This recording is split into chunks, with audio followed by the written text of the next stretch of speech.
Okay, so just recording this part of our group reflection so we can make sure we bring all of our friends up to speed. So we're going to revisit reflective practice because it's been a little while since we've had a group reflection. So it was before I went out on leave was our last Bernalillo County group reflection. So this is a special session just held for our Bernalillo County coordinators.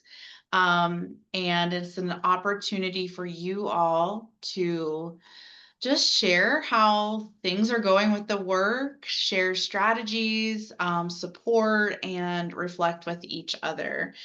So really great opportunity for us to um, just connect together for that collaborative piece and learn from each other and reflect.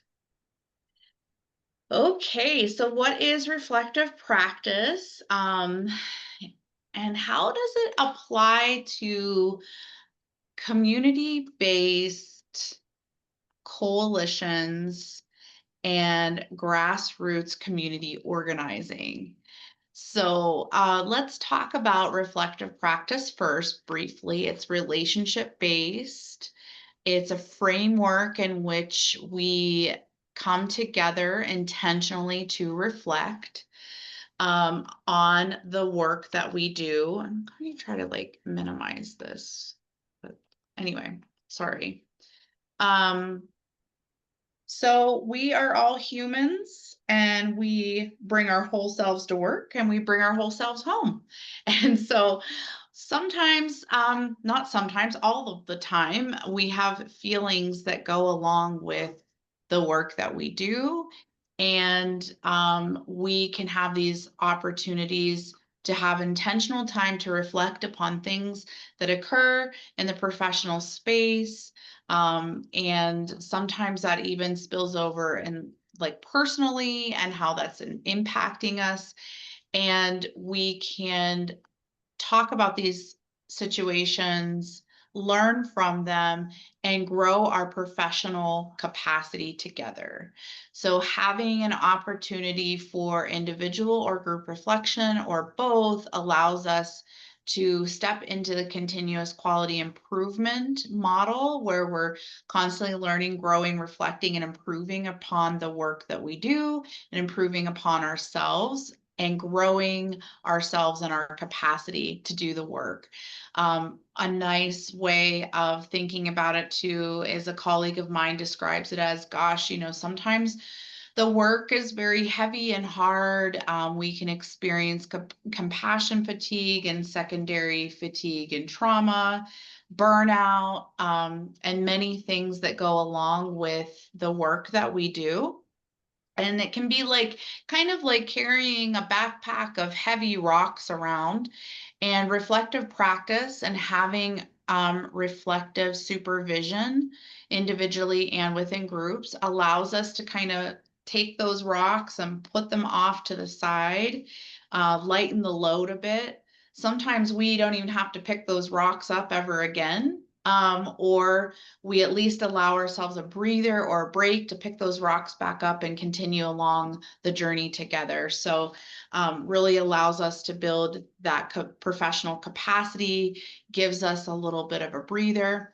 Reflective practice and the framework and really intentionally practicing this has been shown to be preventative to professional burnout and also be able to be a way, especially for reflective supervisors, to be able to offer opportunities for referrals to counseling or employee assistance programs and things like that that could further support the employee, which then not only prevents burnout but shows the team, shows that particular employee that we care about them as a human being, and in turn impacts retention.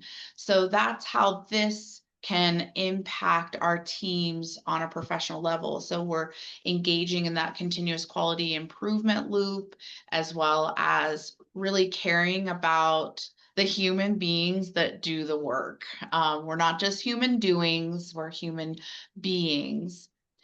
We start with strengths and we celebrate strengths. So it is very strengths based, and that allows us to step into thinking in that direction. So, in all that we do, and starting with what is working, building on what is working, and then we can look at the areas of opportunity for growth. So that can be used in the way in which we plan strategy, how we look at data. So we can carry these skills into our everyday work as well. So this is a place for us to model how to have discussions, how to have difficult discussions, how to model open-ended questioning, which is something that we use in our focus groups or dialogue sessions a lot, and so many different skills that we use every day in relationship-based community organizing. Again, it helps us build our capacity, helps us to create partnerships, especially having this opportunity for Bernalillo County coordinators to come together. We have an opportunity to support with collaboration and partnership. Just the more that we take time to build relationship with each other. We have time to explore and remain open and curious, which allows us to learn in that what process. As we remain open and curious, we learn about different perspectives, we learn about different experiences that other humans are experiencing. It gives us a space to be vulnerable. So we create courageous spaces built with safety. So we can be vulnerable and share and be authentic in these spaces. And that kind of feels really good to take the mask off sometimes and have a place like that that feels safe. We use strategies like open-ended reflective questioning. So I might ask you as we begin today, what has it been like to be a early childhood coordinator, coalition coordinator over the past month or the past 2 weeks, however frequently we meet? We can have reflective discussions. Again, these skills we can take into our meetings, and how we just talk to other partners in our everyday work, have courageous conversations. And we can learn to step into the awkward, which we often avoid because it's difficult and it feels awkward and we don't know what to do with it. So this gives us practice to do so. And as we know, sometimes when we're having community-based dialogue sessions, focus groups, discussions, and meetings, sometimes the awkward comes up. Sometimes, and we have to get to the things that make us feel awkward, and make us feel uncomfortable, or sometimes that we don't want to admit in community, so that we can really make long and impacting transformation in our communities. And we try to refrain from suggestions or fixing. We want to again step into being open and curious.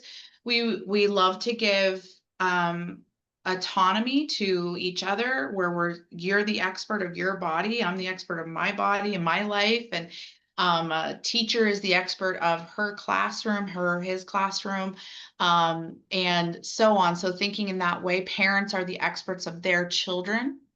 And so we know what's best for those situations. So by stepping into open-ended reflective questioning, often we can pull out what that person needs to do in that situation, what they know they need to do already, and empower them to step into that knowing and that I know how to handle this situation. Um, and we can identify challenges and barriers and move to goal areas, as I mentioned earlier. So we allow for feeling, thinking, then doing.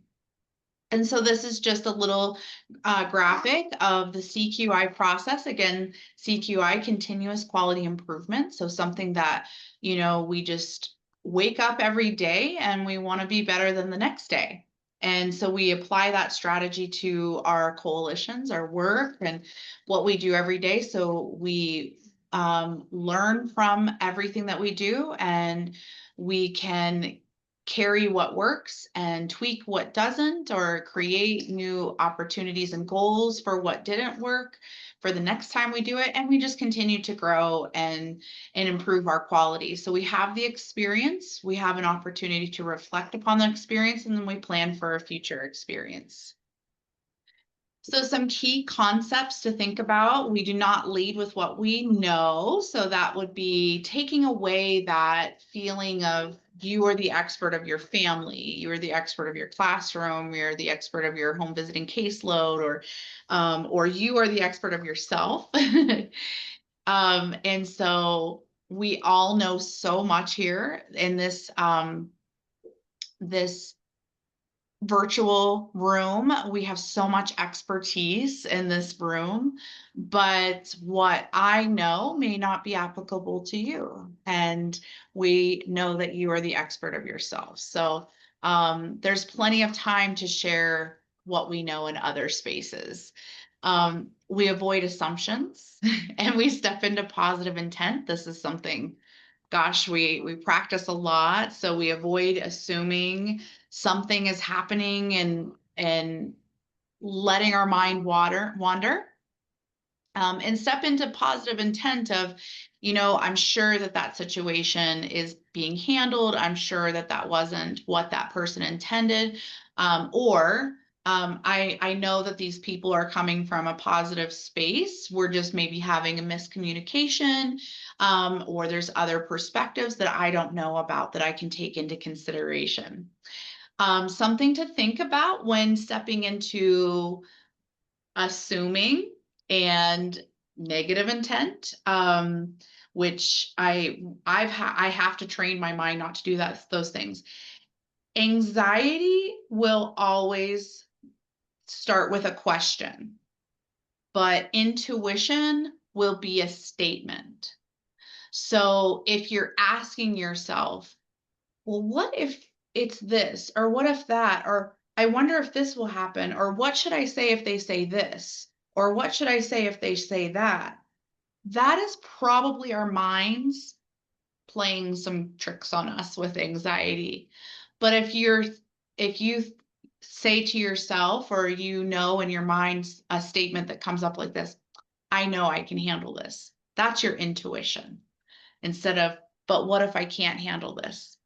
Another thing to think about is, but what if it all works out, instead of thinking of all of the things that won't go right or that will go wrong? We also use this time to plant seeds. So we can plant seeds or suggestions or strategies that may have worked for us and that others may consider for themselves. That might be an opportunity to plant seeds, or just things to reflect upon and think about, for all of us. And that helps us learn and grow. And so we can notice and identify the parallel process. So those crosswalks with all of these different frameworks that we hear about in the early childhood profession. So, of course, reflective practice, FAN, or facilitated attuned interactions, circle security, and many other frameworks to abriendo puertas, other things, mind in the making, that we may have heard about in the past, that can pull from different things, or skill sets from those frameworks that we can identify in the parallel process of this framework. But also in the parallel process, we can practice noticing what happens in community versus elsewhere, or hey, this may have happened here and it's a parallel to this. So we'll practice those skills as well. And as many of you may have heard of infant early childhood mental health, reflective practice is embedded into that profession. So that's something that's a part of our early childhood profession. And also reflective practice is a cornerstone of how consultants, especially in our ECCD SEED program, conduct themselves and guide them professionally. So we might end with some takeaways, or think about some takeaways. What are some things that you can apply to your work? And Victor Bernstein, who has been really supportive of reflective practice in training and support and supervision in our state, says, strengthen practice and capacity by strengthening relationships. So again, coming back to the relationship, and it's all about relationship-based practice. So I'm a huge fan of relationship-based community organizing. And as you all know, that's where the heart of all the work is, whether we're creating relationships with partners and families, to other organizations, to leverage how we get the work done in community. We know that relationship works. So there can be individual or group reflection, and it's good that we're intentional. We schedule it, we design the process together. We can talk about the work and the feelings surrounding the work. It's inclusive, not, of course, we do not exclude anyone in this space, and individual and group reflection aligned with reflective practices. It is really great to have opportunities for both. If we plan to move as a group, it's really great for us to have opportunities to reflect as an individual as well. And it's different from administrative supervision. So if it's something that you ever wanted to implement within like an organization, I would highly suggest that we keep it separate. Administrative supervision is things like clocking in, clocking out, leave, evaluations, things like that. And this is different. You can, however, be reflective about your administrative supervision. All right, so let's try it out together. But before we try it out, I just want to acknowledge that one, appreciation for the intense and heavy times that we live and work in currently. It just feels like things are constantly shifting. And I appreciate so much seeing the professionals that we interface with every day just shifting constantly to meet the needs of community and families within communities. So just a deep appreciation for that. But also, with that being said, this is a great practice to implement and a great space to have, because it's heavy. The work is heavy. The shifts are sometimes heavy. Sometimes the changes are really positive and really welcomed and wonderful, but still difficult to implement, right? And still kind of like, okay, we have to figure this out and we have to regroup. And then sometimes these shifts we literally have no control over, and we have to find ways to meet the needs of communities and our coalitions and families. And it has been very difficult. And so I just thank you all for the work that you do every day to get resources to everyone and support your communities. It's just really unprecedented times. And it feels like we've been living unprecedented times since like late 2019. The work is hard and heavy enough as it is. When we talk about things like childhood trauma, things that families are experiencing, these are just normal things, poverty and substance use and things like that, that many people face in our communities, let alone then you add all of these other things on top of it. And so these multiple layers of really heavy things to carry. I hope that you find this space to be that space that you can unload your purse, your backpack, your luggage a little bit, and find a breather so that you feel like you're energized and have the capacity to go out there and continue the work. So with that being said, I'll stop recording and we can get started.